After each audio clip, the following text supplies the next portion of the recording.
She has worked the night shift in the hospital basement for 11 years without incident, sorting soiled linens, loading industrial drums, breathing in steam and bleach and the faint metallic ghost of other people's emergencies. But tonight, when she pulls a blood-drenched surgical gown from the bottom of a biohazard cart and sees the label, AB negative, the rarest blood type on Earth, something cold moves through her that has nothing to do with the humming air vents above her head. AB negative is the universal donor. Hospitals hoard it. They account for every drop. And yet here it is, soaked into fabric that should have never left the OR, bearing no patient number, no date stamp, no chain of custody tag.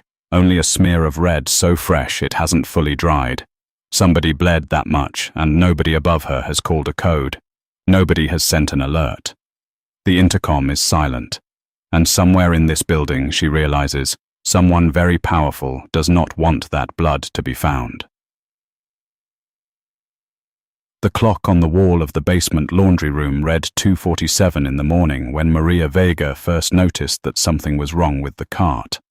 She had worked the night shift at St. Augustine's Medical Center for 11 years, longer than most of the surgical residents, longer than the current chief of staff, longer, she sometimes thought, than the building itself seemed to remember. She knew every sound the basement made. She knew the particular groan of the freight elevator when it descended past the second floor, knew the way. The fluorescent tube above the third industrial washer flickered for exactly 4 seconds before steadying itself, knew the low, oceanic hum of the ventilation system that rose and fell like breathing. She knew, above all, the weight and texture of the laundry that came down to her, the pale blue drape sheets from radiology, the green OR gowns, the white linen from the patient floors that smelled of antiseptic and old meals, and the particular sadness of long illness. She knew all of it the way a musician knows a piece of music they have played 10,000 times. So when the biohazard cart from sub-level OR3 rolled through the double doors at 2:44 that morning, 3 minutes late, its plastic wheels leaving faint skid marks she had never seen before, she noticed. She didn't say anything. She signed the transfer log, initialed the tag on the cart handle, and wheeled it to her station the way she always did.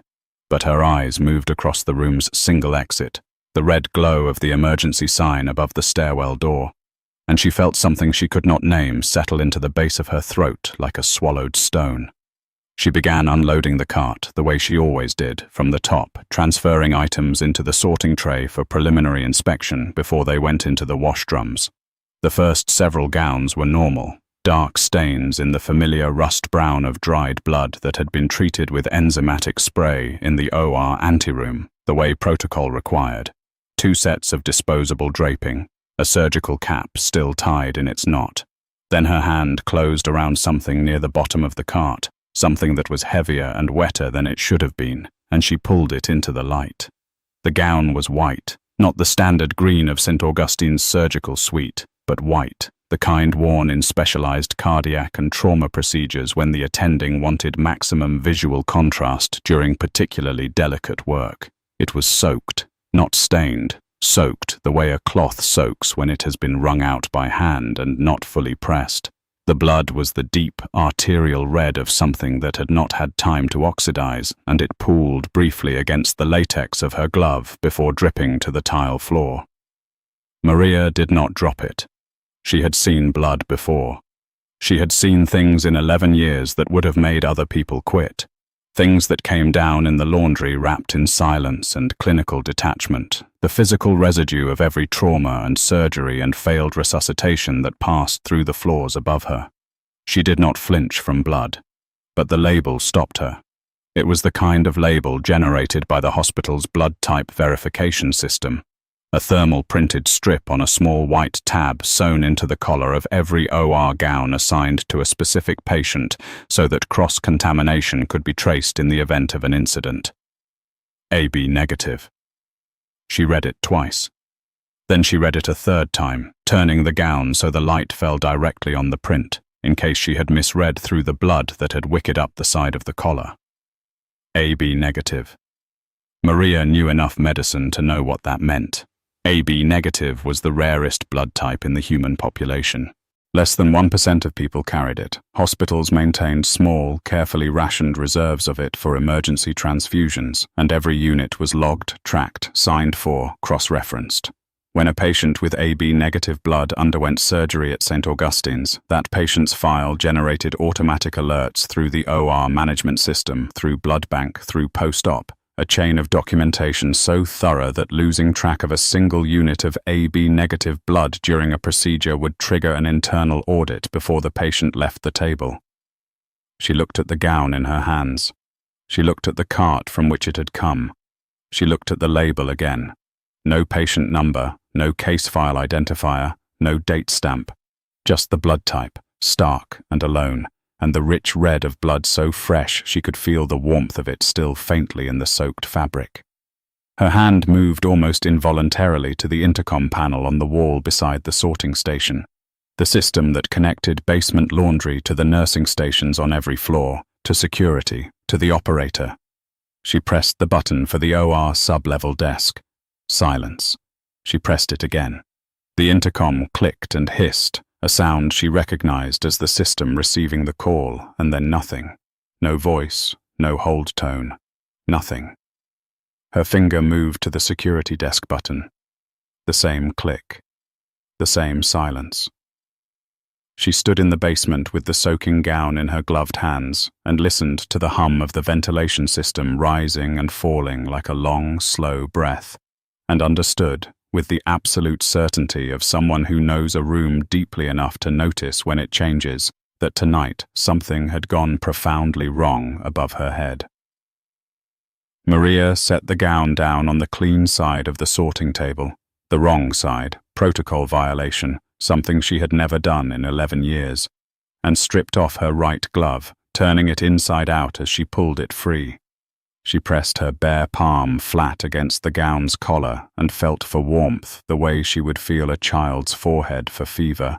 And yes, the heat was still there, faint but real, the residual temperature of a body that had given up a tremendous amount of itself not long ago. The clock read 2:51. She thought about the freight elevator. It had been wrong at 2:44. The sound of it, she now understood, had been wrong when it descended. Heavier than usual, slower than its standard descent cadence. The groan of its cable system pitched a half note lower than the groan she had memorized over a decade of night shifts. Something had been on that elevator that was heavier than laundry. She walked to the cart and examined it in a way she had not examined it before, not as a worker receiving a routine transfer, but as a person trying to understand what the cart was trying to tell her. The plastic interior showed a faint smear along the right wall that had been partially wiped, cleaned in haste, the way someone cleans when they are trying to remove evidence but don't have enough time or enough light to do the job correctly. Near the base of the cart's interior, she found a single blue rubber glove, not a surgical glove, a heavy utility glove of the kind used by maintenance and transport staff, and inside the glove, adhered to the latex by drying blood, a small square of paper. She peeled it free carefully, holding it by the edges, and unfolded it under the light. It was a printed schedule, the kind generated by the OR booking system for the following 72 hours. Most of the cases listed were routine: a knee replacement at 7, a laparoscopic cholecystectomy at 9, a series of cardiac catheterizations running through the afternoon. But one entry, at the top of the sheet, had been circled by hand in ink that had partially smeared, suggesting it had been done in a hurry or in low light. The entry read simply, Omega Protocol, no documentation, attending, private. There was no patient name, no case number, no anesthesia team listed, no scrub tech, no circulating nurse. Nothing that should be absent from a scheduled OR case was present. Only the time, 01:15, which was 90 minutes ago on a schedule for the following 72 hours, meaning whoever had circled it had written it on last night's schedule and then somehow it had made its way into tonight's biohazard cart. Maria stood very still and let the implications move through her the way cold water moves through the body, not all at once, but in a slow, irreversible spread. Omega Protocol. She had heard that phrase once, 2 years ago, in a fragment of conversation she had not been meant to overhear. Dr. Harlan Rice, the chief of cardiothoracic surgery, speaking in a low voice to a man in a dark suit outside the sub-level staff elevator at 3 a.m, thinking, as everyone always thought, that the basement laundry worker was part of the furniture, as invisible and irrelevant as the industrial washers humming behind their steel panels. She had not heard enough to understand what was being discussed. She had heard only those 2 words, Omega Protocol, and the other man's response, which was, "It will never be traceable." At the time she had filed it away the way she filed away all the strange late-night conversations she overheard in 11 years of working while others assumed no one was listening, as a curiosity, a data point with no context, not her business. Now the context had arrived in her hands, soaking through a latex glove, labeled with the rarest blood type on Earth. She folded the schedule and put it in the front pocket of her scrub top, pressing it flat against her chest. Then she thought about Dr. Rice. She thought about the man in the dark suit. She thought about an OR that ran at 1:15 in the morning with no listed personnel, no documentation, no patient record. And she thought about how much blood was soaked into the gown on her sorting table, and she understood that whoever had been on that table tonight had either been brought there secretly or had not been brought there voluntarily at all, and that the difference between those 2 possibilities was the difference between a scandal and a murder. The exit sign above the stairwell door burned red and steady. She looked at it for a long moment. Then she took out her personal cell phone, not the hospital-issued pager, not the intercom system that had gone silent on her, but her own phone, the one connected to her own carrier and her own account, and she pulled up the number of the one person she trusted in this building who was not part of its administrative structure. Detective Sergeant Luis Pena, retired Metro homicide, now working private security contracts for 3 hospitals in the city, currently on rotation at St. Augustine's, a man she had known for 6 years because he brought his coffee down to the basement on slow nights and told her she was the only person in the building who actually knew what was going on. She typed, "Luis, sub-level laundry, now. Don't use the hospital radio." The 3 dots of his response appeared within seconds, and then, "On my way. Don't touch anything else." She looked at the gown on the table. She looked at her hands. She had already touched everything there was to touch, and she knew that whatever came next, she was already inside it. Luis Pena arrived in 4 minutes, which meant he had been nearby, already on the lower floors, already alert to something that Maria did not yet have enough information to name. He came through the stairwell door rather than the freight elevator, which told her he had understood her instruction about the radio to mean something broader than just the communications system, that he had interpreted it as a warning about the infrastructure of the building itself. He was a compact man in his late 50s with a grey moustache and the kind of eyes that processed a room the way a camera processes a scene, completely, immediately, without apparent effort. He looked at the gown on the table. He looked at the cart. He looked at the smear on the cart's interior wall without touching it. Then he looked at Maria and said quietly, "Walk me through it from the beginning." She told him everything: the time of the cart's arrival, the weight of the gown, the label, the dead intercoms, the utility glove, the paper inside it, the circled entry on the schedule, the 2 words she had heard 2 years ago in a fragment of conversation she was never supposed to hear. He listened without interrupting, and when she was finished he stood for a moment with his arms at his sides and his eyes moving across the room in the slow, methodical sweep she recognized as the posture of someone assembling a picture from disparate parts. Then he said, "Omega Protocol is a private arrangement.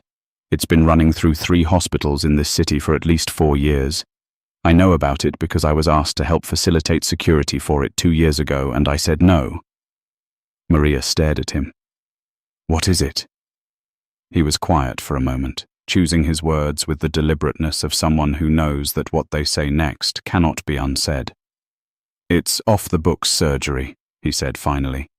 "High-end clients who need procedures that can't appear in any medical record, organ recipients who didn't go through the legal procurement process, people who needed emergency intervention that would have triggered law enforcement inquiry, patients whose conditions would have generated mandatory reporting.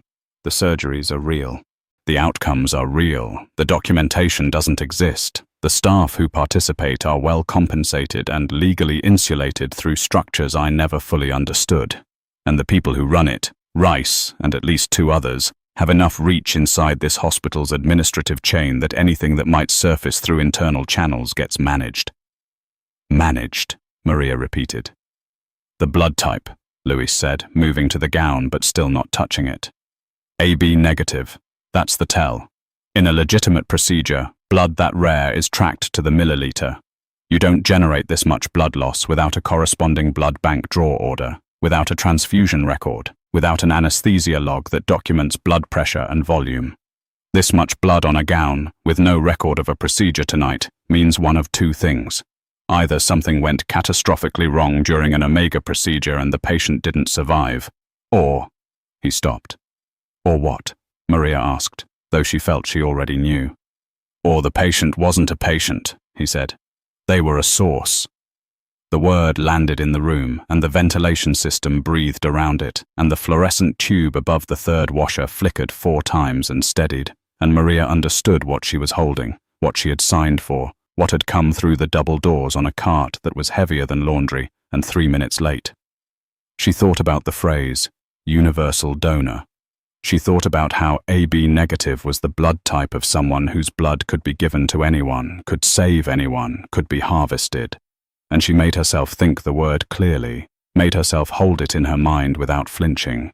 Harvested from anyone with the right type and the wrong circumstances. Luis was already on his phone, not the hospital system, his own phone, his own contacts.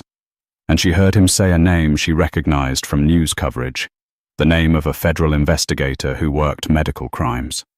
She watched him talk, and she pressed her hand flat against the folded paper in her scrub-top pocket, and she thought about 11 years of night shifts, 11 years of being invisible, 11 years of knowing a room well enough to notice when something in it had changed. She thought about the freight elevator descending heavy at 2:44 in the morning. She thought about the silence on the intercom line. She thought about a man in a dark suit saying it will never be traceable. And she thought, he was wrong. It was traceable. It had traced itself directly to her, because the people who moved things in the dark had never learned the fundamental lesson of any building with a basement, that the basement is where everything ends up eventually, and there is always someone down there who knows exactly what they're looking at. The clock read 3:09. Above her, the hospital breathed and hummed and went about the business of the hours before dawn. Luis ended his call and looked at her steadily. "They'll be here in 20 minutes, he said. "We don't leave this room, and we don't let anyone in until they arrive." Maria nodded. She looked at the red glow of the exit sign, the biohazard symbol on the cart, the gown spread wide and dark on the clean white of her sorting table. She thought about all the things that had come down to her over 11 years, all the residue of crisis and care and ordinary human emergency. And she understood that this was the moment when the basement stopped being a place where things ended and became the place where something, finally, began.